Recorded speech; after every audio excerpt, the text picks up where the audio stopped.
I think certainly, I think the East is a little bit weaker maybe than in prior years. I think the West is certainly is probably the dominant conference right now. But listen, you lose to Miami in the second round. You bring back every player on that roster. You add Dante DiVincenzo here, and I think there's a lot of parity in the Eastern Conference here, and I think barring an injury to one of their main guys here, I think we should be talking about New York when it comes to representing the Eastern Conference, and who knows what happens during the regular season. And you guys have talked about it at length. I mean, they've got everything out there to go out and make a trade if somebody becomes available here. So, yeah, I think we should be talking about them like we talk Milwaukee and Boston and Miami. Okay, so now I don't know if this is Bobby, learning the tricks of the engagement game here with us Knicks fans and knowing that that's what we like to hear. But I do think he has some points in that. Number one, there is a lot of parity in the East, right? Mm-hmm. We've talked about this a couple times on previous shows. You have question. Philadelphia's coming back to the pack. Harden's not going to work. They're coming back to the pack. I think without Harden, the Knicks can be better than the Sixers. Boston will be a question mark. Without Smart, how will Porzingis integrate with them? Can they achieve the same type of effectiveness, impact, especially defensively? And will he be healthy? So Boston, we'll see. We'll see what happens with Boston. Miami, if they don't get Dame, I think we're better than them. I think we're better than Miami. I don't care what happened last year. I don't see this team being as strong as they were last year if they don't get Dame. I think we're better than the Cavs. We're far from a complete team, but I still think we're a better team than the Cavs. This Knicks team, for me, can finish anywhere in the top 5. Maybe not 1. I still got to give the Bucks that edge because of the experience, because of the championship pedigree, and then bringing back their whole squad. They're a tough team to beat. And until I see the Knicks really handle them, like they handle the Celtics or they handle the Heat in the regular season, I'm not so sure we can see them. So I still give Milwaukee that edge, but you just never know what can happen. You just never know what can happen. So I wouldn't say it's impossible for them to get to the finals. But as Mark said, with the East, there's a lot of question marks in the East. If the Knicks are able to capitalize on what got them there last year and improve, I wouldn't say it's impossible. Definitely not impossible. And I think what you got to factor in for the Knicks being in those names is that, one, they're going to be good enough where they make the playoffs, right? If they don't, something's gone terribly wrong and heads probably need to roll. But this team, based on how they performed last year, how you have most of this roster coming back, as long as everyone stays healthy, this team should be back in the same position they were last season. And the reason it's not improbable is that, as we saw this past year, right? Milwaukee getting taken out by Miami. You have Boston losing to Miami as well, right? Anything can happen in the playoffs. Injuries. You saw what happened to Giannis. He hurts his back. He misses time. That changes the whole dynamic of that series, right? Julius gets re-injured during against the Cavs. Impacts his play against Miami, right? Anything could happen in the playoffs, which gives the Knicks that chance to make it that far. Depends on the matchup, too. Say you get the Cavs, say you get the Heat again. That could be in their favor. You already know what the Heat can do. That's in your favor to go even further to get to the ECF. To the finals? What do you think? That would be the tougher challenge. Yeah. I don't think it's out of question to say they can make an Eastern Conference Finals appearance. You just don't know. Yep. Like, there's just so much that goes on in a regular season that we just do not know. But I also think this team is good enough where having another year under their belt, as he also pointed out, having that consistency, right, in the roster and the continuity, I think that familiarity with everybody should give them even more confidence going into the season and hopefully open up the playbook a little bit more, right? And not make it so isolation heavy. If you can get everybody involved, that changes everything too. I think the thing that we see from Miami, which really changed the dynamics, was that you saw Caleb Martin and Gabe Vincent getting hot because they were also involved in the offense. If you get like Grimes involved, you get Quickly more involved, right? maybe these guys can go catch fire, and sometimes you just don't have an answer for somebody like that.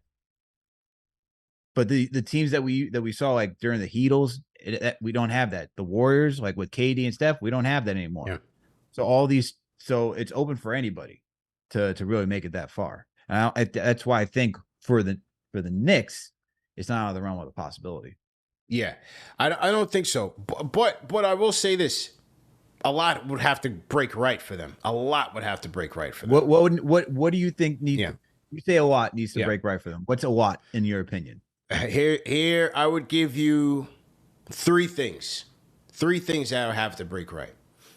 We always talked about, or at least I always talk about, a lot of the common factors in these championship teams, or at least when you get to the Final Four, is the ability for your offense to generate easy buckets by increasing your passing, upping your assist percentage, upping your assists per game, ball movement. I think the Knicks team needs that, but I don't see them doing that. I don't see the offense just automatically just changing and then becoming the Denver Nuggets or the Golden State Warriors. I think this offense is what it is under Tibbs. So with that, if you're gonna keep an isolation heavy offense, then that means you need Randall and RJ to play. You need RJ to get up to an all-star level, but you need them to play that way in the playoffs. You get what I mean? Quickly as well. Get that. You're gonna if you're gonna keep that isolation heavy offense, then your key isolation players. Not forget Brunson. He's there. He's already there. Your other isolation players have to be there in the playoffs. So that means Julius. That means RJ. That means quick off the bench. They've got to be great consistently in the playoffs if you're not going to have an offense that is going to generate a lot of ball movement, right? Like if you take in, I looked up in history of the champions, how many NBA champions won where they weren't a top 10 team in terms of assists per game. And one of the teams were the 01-02 Lakers. They had a number 3 ranked offense, sub 10 in assists, but they was led by Shaq and Kobe, right? Two of the greatest ever to ever play, and unstoppable forces in the playoffs. So that's one thing. Your ISO players have to deliver outside of Brunson, your non-Brunson ISO players. Secondly, their effective field goal percentage, shooting percentage has to go up. As a team, they've got to shoot the ball much, much better. We saw that in the Heat series. They were the New York Bricks. Can't get to the finals if you can't shoot. Right? You can't get to the finals if you can't shoot. And then third, you got to be borderline elite defensively. You can't just be average. Like I believe they finished 13th. Where were they finished in the league on defense last year? 13th? I think it was 13th, yeah. And in the postseason, they finished second. If you go by defensive rating, they did finish second.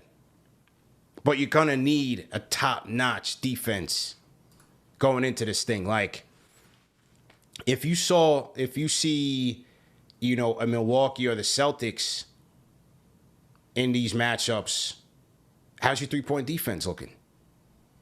These are teams, especially the Celtics, they're gonna maintain that high octane. They're gonna let it fly from 3. How's your three-point defense? Do the Knicks have enough size to contend with the Milwaukee in the postseason? With Lopez, the Freak, Portis. Do we have enough size? Right, we're looking for a backup 4. What happens when Julius gets into foul trouble trying to guard the Freak? What happens when Mitch gets into foul trouble trying to guard Giannis going downhill? Do we have enough depth, enough size and depth to counter that? I'm not so sure. That's why I say a lot of things would have to break right for them, but those are really my 3. Okay. I don't disagree with any of the things that you say. Isolation, I don't think you can win with just pure isolation. I think we passed that era. Can't do it. So yes, ball movement would be necessary in that case, and defense for sure. Absolutely. I mean, and just going back on the entire season, the Knicks were actually 19th based on defensive rating throughout the league. So that would need to take a step up. 19, right? 19. Yes, yeah, it was 19. Okay. 19, yeah. Even after the 9-man rotation change, they only went up to 17. So not that much in change. So Yeah, I hear you on all those things. But the thing is that, as we saw with Miami, right, things can just flip where you like Miami was one of the worst 3-point shooting teams in the NBA. If they were not last, they were damn near in the basement, close to last.